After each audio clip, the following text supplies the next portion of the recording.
voici à la fin du deuxième panel de la 5e édition du Salon de la jeune femme entrepreneur congolaise qui a porté, je précise, sur l'agriculture durable et les énergies renouvelables. Ponctuant ce panel, nous avons avec nous Madame Getty Kassolé, qui est fondatrice de GK Consulting, qui œuvre dans le secteur des énergies renouvelables. Et avec elle, nous allons exploiter quelques questions, mais déjà, je lui dis bonjour. Bonjour. Alors, Madame Getty, de manière concrète, que peut-on comprendre par les termes énergie renouvelable? Voilà. L'énergie renouvelable, comme le terme le dit, est une énergie qui doit pouvoir se renouveler de soi. Donc, la SNEL utilise primordialement une énergie renouvelable qui est l'hydro, parce qu'un système hydraulique, normalement, les chutes d'eau sont continues. Donc, c'est une énergie renouvelable, l'énergie hydraulique.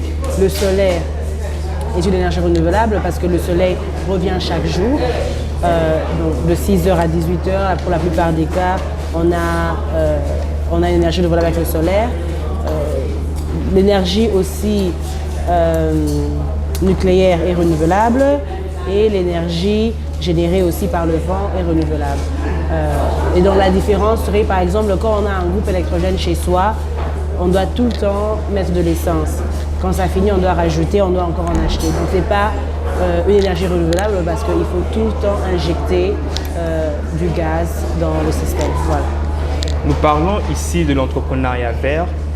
Quels sont les liens entre énergie renouvelable, entrepreneuriat vert et de manière globale, quels sont les enjeux des énergies renouvelables en RDC?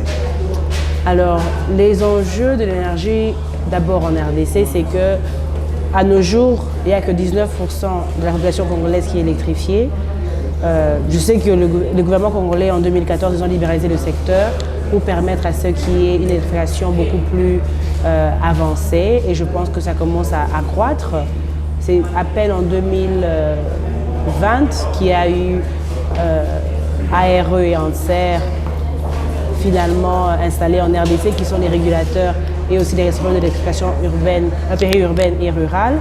Donc l'enjeu est grand. 19% de la population, c'est minuscule.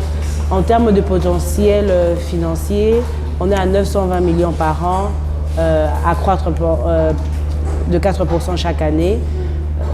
Donc je pense que l'enjeu est énorme. La compétition n'existe pas parce qu'il y a juste beaucoup trop à faire. L'énergie renouvelable reste un sujet qui touche aussi à l'environnement, qui touche aussi à comment est-ce qu'on va électrifier les prochaines années, pas seulement en RDC mais dans le monde, d'une manière propre pour pouvoir atteindre les buts environnementaux qu'on s'est mis, sur lesquels on s'est mis d'accord à Paris. Et en termes d'entrepreneuriat, je pense qu'il y a, bien sûr, les grandes entreprises sont là, mais je pense qu'il y a beaucoup d'espace pour les jeunes entrepreneurs, que ce soit au niveau technique, au niveau d'engineering, au niveau de consultance. Il y a extrêmement d'opportunités et il y a un grand gap en ce moment, au point où la plupart des grandes entreprises ont toujours, je trouve, beaucoup trop d'étrangers parce qu'il n'y a pas assez de jeunes dans le secteur. Et pour faire de l'entrepreneuriat, il faut avoir de l'expérience. Donc, je pense que c'est important que la jeunesse congolaise commence à se lancer dans les entreprises d'énergie renouvelable pour pouvoir éventuellement entreprendre d'eux-mêmes. Et je pense qu'il y a la place pour tout le monde. Alors, pour clôturer, c'est ma dernière question. L'un des grands objectifs de ce rendez-vous, c'est également le partage d'expérience. Et étant donné que vous œuvrez dans ce domaine depuis quelque temps, si aujourd'hui une jeune femme, de même aussi qu'un jeune homme, aimerait entreprendre dans ce secteur, comment peut-il s'y prendre? Une jeune femme qui a fait des études ou pas? Ça dépend.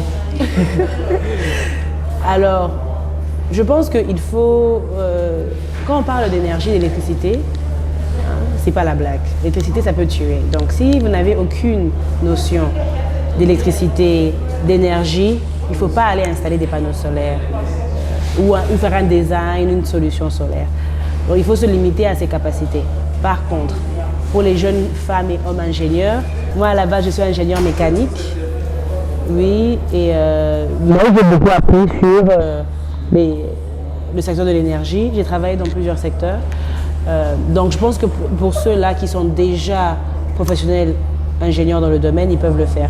Et pour les jeunes qui sont beaucoup plus dans la pratique, ils aiment pouvoir toucher les choses, faire des choses concrètes, il y a plusieurs formations. Donc, en termes de concrétiser, pour par exemple une jeune personne qui a 25 ans mais n'a pas fait des études avancées, moi je conseillerais de monter voilà, une boîte d'installation solaire parce que voilà, les ingénieurs peuvent faire le design, mais la personne qui va aller installer la structure sur la toiture, ça doit être des gens aussi qui sont professionnels de ce domaine-là. Et être ingénieur et technicien, c'est deux choses différentes. Donc, je pense que les ingénieurs doivent faire les études et les techniciens peuvent faire les formations. Voilà. Madame Getsi, merci. De rien. Merci.